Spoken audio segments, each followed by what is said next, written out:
6651. Baiklah, pada hari ini kita akan melakukan kegiatan praktikum, yaitu mengenai struktur dan fungsi telinga. Sebelum itu, saya akan menjelaskan sedikit apa itu telinga. Nah, telinga adalah organ pendengaran yang berfungsi menerima gelombang suara dan mengubahnya menjadi sinyal listrik yang diterima oleh otak, serta berperan dalam menjaga keseimbangan tubuh melalui struktur yang terdapat di telinga bagian dalam. Manusia memiliki sepasang telinga, masing-masing terdiri atas bagian yaitu telinga luar, kemudian telinga tengah, dan terakhir telinga dalam.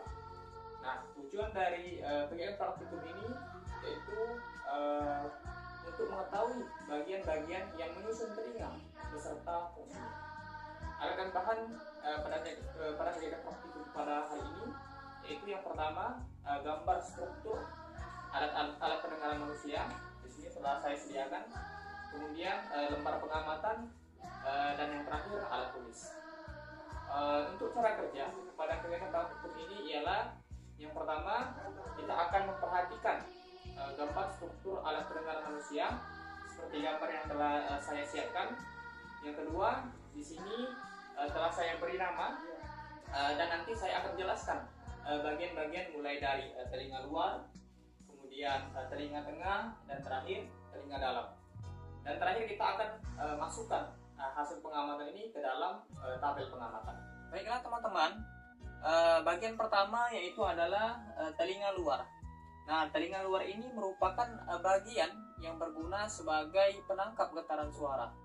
Telinga luar terdiri dari daun telinga, kemudian lubang telinga, dan di lubang telinga ini juga terdapat kelenjar minyak, dan yang terakhir itu adalah selaput atau yang disebut dengan gendang telinga. Yang pertama kita akan bahas yaitu adalah bagian daun telinga. Nah, daun telinga ini merupakan bagian telinga yang paling jelas terlihat dari luar. Daun telinga memiliki lekukan-lekukan yang khas, yang berfungsi untuk mengumpulkan gelombang suara. Daun telinga juga memiliki struktur yang lentur dan elastis karena tersusun atas jaringan tulang rawan. Kemudian di di telinga luar ini juga terdapat saluran telinga. Nah, saluran telinga merupakan kelanjutan dari daun telinga yang menjadi saluran masuknya gelombang suara menuju organ-organ pendengaran di bagian dalam. Nah, di saluran telinga ini juga terdapat kelenjar minyak.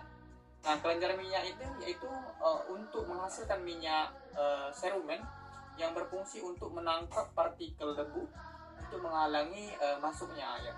Dan yang terakhir yaitu adalah selaput atau gendang telinga.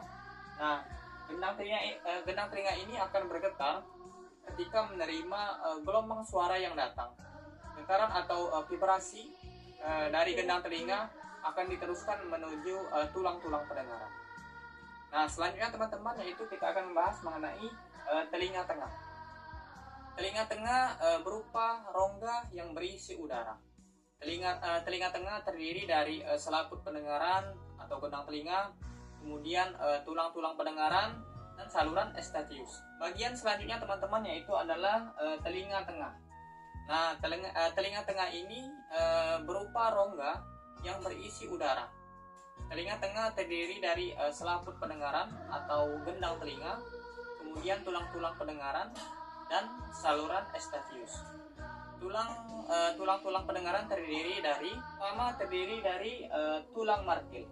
Nah, tulang martil atau malleus merupakan tulang pendengaran pertama yang berbentuk seperti martil atau palu dan akan bergerak ketika ada getaran yang datang.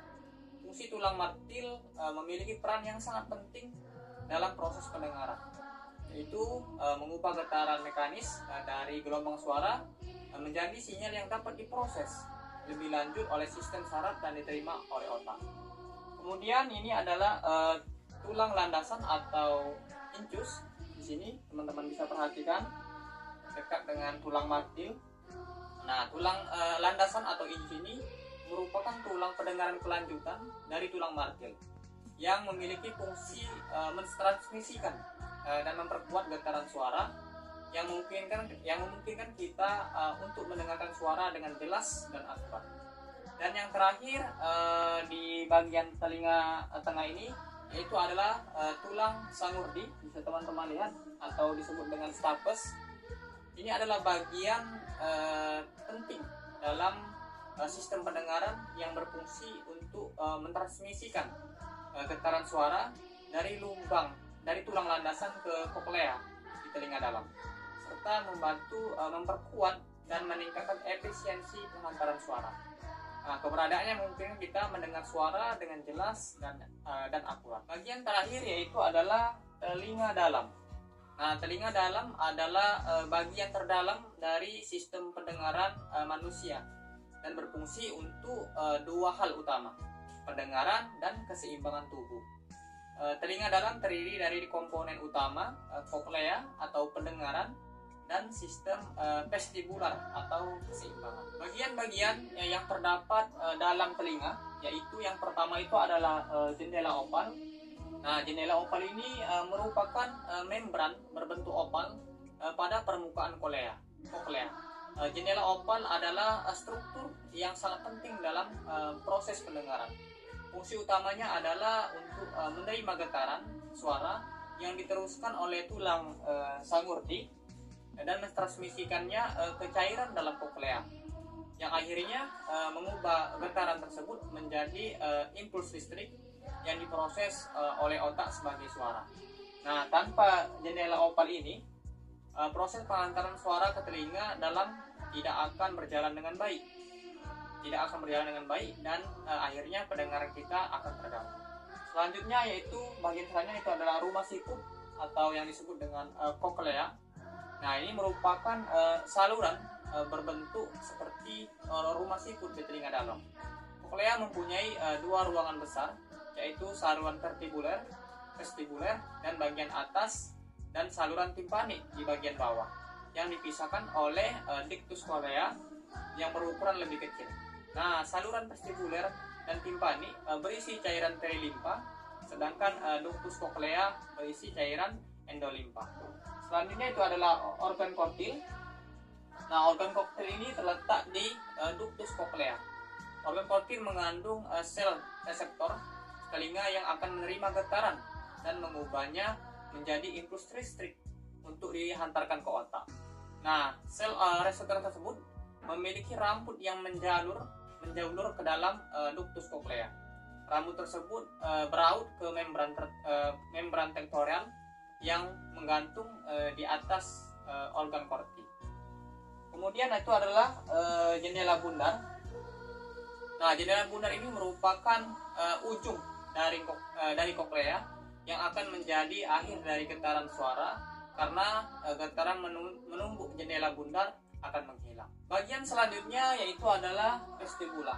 Nah, vestibula ini terletak di belakang jendela bundar yang terdiri atas bagian sacculus dan utriculus. Nah, yang berperan dalam mengatur keseimbangan tubuh. Bagian selanjutnya yaitu adalah saluran semisirkuler. Nah, saluran semisirkuler ini merupakan struktur 3 saluran setengah lingkaran yang berisi cairan endolimpa. Organ ini berperan penting dalam mengatur keseimbangan. Bagian terakhir yaitu saluran Eustachius. Nah, merupakan saluran kecil yang menghubungkan telinga dalam dengan parin atau kerongkongan. Saluran ini berfungsi untuk menyamakan tekanan udara di dalam telinga dengan atmosfer. Baiklah teman-teman, kesimpulan dari kegiatan praktikum ini yaitu bahwasanya struktur telinga itu terdiri dari 3 bagian.